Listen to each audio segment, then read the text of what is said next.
12 வருஷம் மழை பெய்யாத ஒரு நாட்டுல, அங்க தேசத்து நாட்டுல மழை வந்துச்சு. மான் கொம்போடு யாராவது பிறக்க முடியுமா? ஆனா ஒத்த மான் கொம்போடு பிறந்தவர் கலைக்கோட்டு மகரிஷி. அந்த கலைக்கோட்டு மகரிஷி ஆகப்பட்டவர் ஒத்த கொம்போடு பிறந்தவர், பெண்ணோட பழகாதவர், பெண்ணினுடைய வாடையே ஆகாதவர், காட்டுக்குள்ள தன்னுடைய தகப்பனாரோடு காட்டுக்குள்ள வாழ்ந்து வராரு.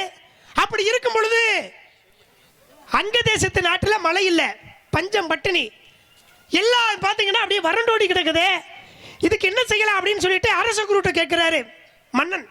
அப்ப அரச குருட்ட கேட்கும் பொழுது அரசர் குருவாகப்பட்டவர் சொல்றாரு, இந்த நாட்டில் மழை வரணும்னா சிறப்புக்குரிய ஒரு நபர் வந்தா மட்டும்தான், காலடி எடுத்து வச்சா மட்டும்தான் மழை வரும்.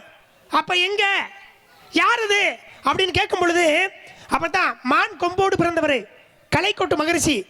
அப்ப கலைக்கோட்டு மகரிஷி இந்த இடத்துல, இந்த ஊருக்குள்ள காலடி எடுத்து வச்சோம்னா நாட்டில் உடனே மழை வரும், இதுதான் உண்மை அப்படின்னு சொல்லிட்டு குரு சொன்ன உடனே மன்னன் என்ன பண்றாரு, தன்னுடைய மகளை சாந்தாவை அனுப்புறாரு.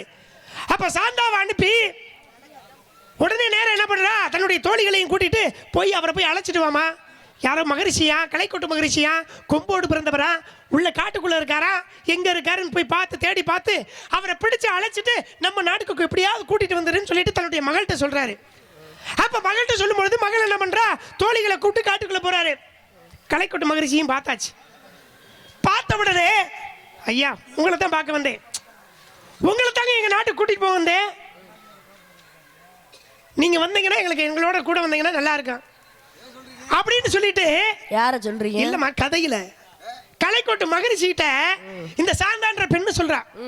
அப்ப சொல்லும் பொழுது என்னன்னு கேட்டீங்கன்னா, பாக்குறாரு, பார்த்த உடனே அப்படிதான், அப்படி உங்களை பாரு, நீங்க பாக்குற மாதிரியே அப்படியே அச்சத்தோடு நாணத்தோடு இப்படி விலகி இப்படி போறாரு.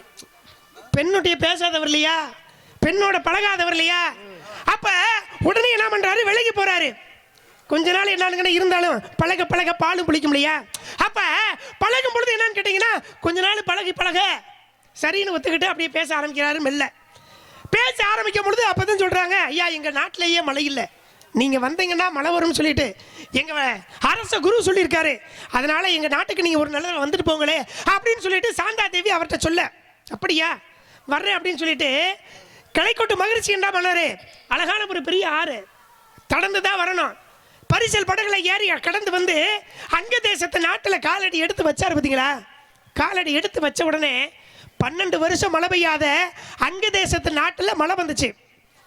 அப்ப அங்க தேசத்து நாட்டில் அங்க மழை வந்ததற்கு காரணம் கலைக்கோட்டு மகரிஷி.